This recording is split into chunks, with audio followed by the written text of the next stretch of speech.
Hello everyone, welcome back to my channel. आज आपण अगदी बेसिक आणि सोप्या पद्धतीने खूप इम्पॉर्टंट असा टॉपिक समजून घेऊन शिकणार आहोत की जेणेकरून तुम्ही इंग्रजी बोलायला सुरुवात कराल. इज एम आर चा वापर वाक्यात म्हणजे सेंटेन्समध्ये कसा करायचा ते आज आपण पाहणार आहोत. इज एम आर हे काय आहेत तर हे वर्ब्स आहेत आणि ते हेल्पिंग वर्बच्या कॅटेगरीमध्ये येतात. त्यांना ऑक्झिलरी वर्ब असं सुद्धा बोललं जातं आणि मराठी त्यांना सहाय्यक क्रियापदे असं बोलतात. इज एम आर चा वापर करत असताना दोन महत्त्वाच्या गोष्टी लक्षात ठेवायच्या आहेत. पहिली म्हणजे की या तिघांचा पण वापर हा प्रेझेंट सेंटेन्समध्ये होतो. म्हणजेच जे सेंटेन्स प्रेझेंट टाइममध्ये असतात, वर्तमानात असतात, त्या सेंटेन्समध्ये यांचा वापर केला जातो. आणि दुसरी म्हणजे ज्या वाक्यांचा शेवट आहे, आहेत, आहोत या शब्दांनी होत असतो त्या वाक्यांमध्ये इज एम आर चा वापर केला जातो. आता ह्या दोन्ही गोष्टी तुम्ही ट्रिक म्हणून लक्षात ठेवू शकता किंवा ट्रिक म्हणून समजून घेऊन त्या पद्धतीने तुम्ही त्याचा वापर करू शकता. ठीक आहे. आता पुढे वळूया आणि पाहूया एमचा वापर. ठीक आहे. Use of M. एमचा मराठीत अर्थ काय आहे. एमचं मिनिंग आहे. ओके. आता एमचा वापर कोणाबरोबर केला जातो. जेव्हा वाक्यामध्ये आय हा सब्जेक्ट म्हणून येतो तेव्हा एमचा वापर केला जातो. आता इथे बघा, एम हा फक्त आणि फक्त आय बरोबरच येतो. म्हणजे तुम्ही असं पण लक्षात ठेवू शकता की एम हा खूप लॉयल आहे आणि तो फक्त आणि फक्त आय बरोबर येतो. ओके. आय म्हणजे मी. बरोबर. I M. आय एम म्हणजे मी आहे. ठीक आहे. आता कधी कधी वाक्यात आय एम असं कॉन्ट्रॅक्शन येत असतं तर त्यावेळी त्याचं मिनिंग सुद्धा आय एम असं असतं. आता वाक्य कसं बनवायचं ते आपण बघूया. मी एक शिक्षक आहे. बरोबर. हे वाक्य आहे. मी एक शिक्षक आहे. मी आहे. मी आहे म्हणजे काय. आय एम एक शिक्षक. A teacher. I am a teacher. बरोबर. I am a teacher. ठीक आहे. आता इथपर्यंत मला वाटतं तुम्हाला लक्षात आलं असेल. पुढे आता आपण तुमच्या प्रॅक्टिससाठी काही एमची एक्झाम्पल पाहूया. आता बघा, आय एम हॅपी.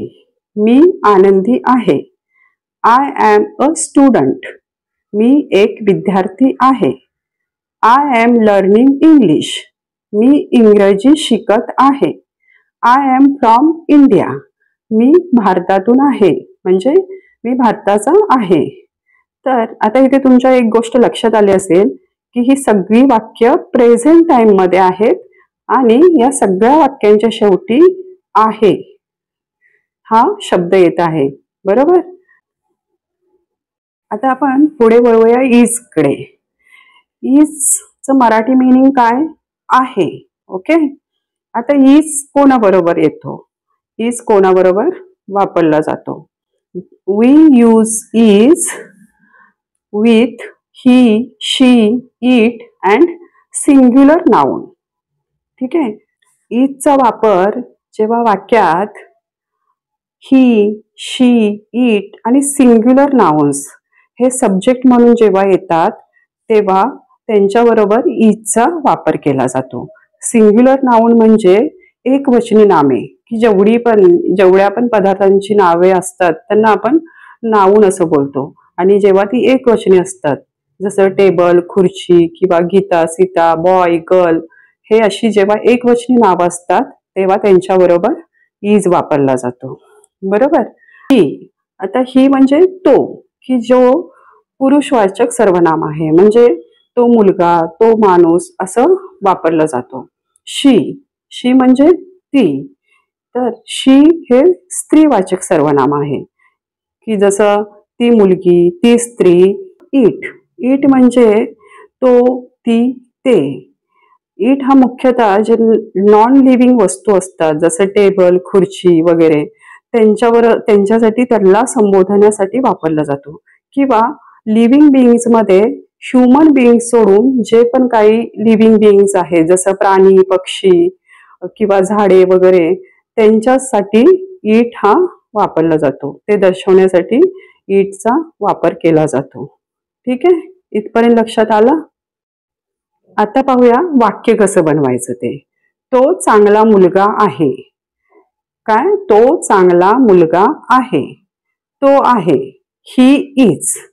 बरोबर, ही इज चांगला मुलगा, गुड बॉय. मग काय झालं? He is good boy. ठीक आहे, तर अशा प्रकारे इजचा वापर करून वाक्य बनवलं जातं. आता आपण काही वाक्य बघूया प्रॅक्टिससाठी. He is a doctor. तो एक डॉक्टर आहे. Rohan is playing football. Rohan football खेळत आहे. शी इज माय फ्रेंड. ती माझी मैत्रीण आहे. It is a bird. तो एक पक्षी आहे. ठीक आहे, इथपर्यंत समजलं. आता आपण पुढे वळूया आर कडे. आता आपण पाहूया आरचा वापर. आता आरचं मराठी मीनिंग काय?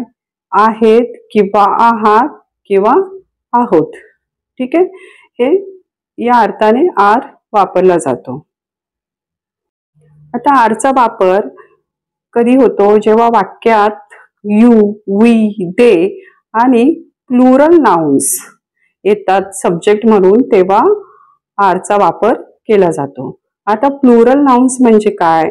तर अनेक वचनी नामे, म्हणजे जसं मुली, मुले किंवा झाडे, असे जे अनेक वचनी जेव्हा नाउन्स येतात, प्लुरल नाउन्स जेव्हा येतात, तेव्हा आरचा वापर त्याच्याबरोबर केला जातो. यू. यू म्हणजे काय? तू किंवा तुम्ही. म्हणजे यू हा सिंग्युलर आणि प्लुरल या दोन्ही अर्थाने वापरला जातो.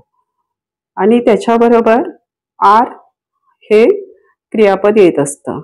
ठीक आहे. वी. वी म्हणजे आपण किंवा आम्ही. बरोबर. दे. दे म्हणजे ते. ठीक आहे. आता वाक्य कसं बनवायचं ते पाहूया. ते खेळत आहेत. ते आहेत म्हणजे काय? They are. आणि खेळत आहेत म्हणजे प्लेइंग. They are playing. ठीक आहे. आता आपण प्रॅक्टिससाठी काही वाक्य बघूया. You are my best friend. तू माझा सर्वात चांगला मित्र आहेस. We are going to park. आम्ही पार्कमध्ये जात आहोत. Children are playing cricket. मुलं क्रिकेट खेळत आहेत. The books are on the table.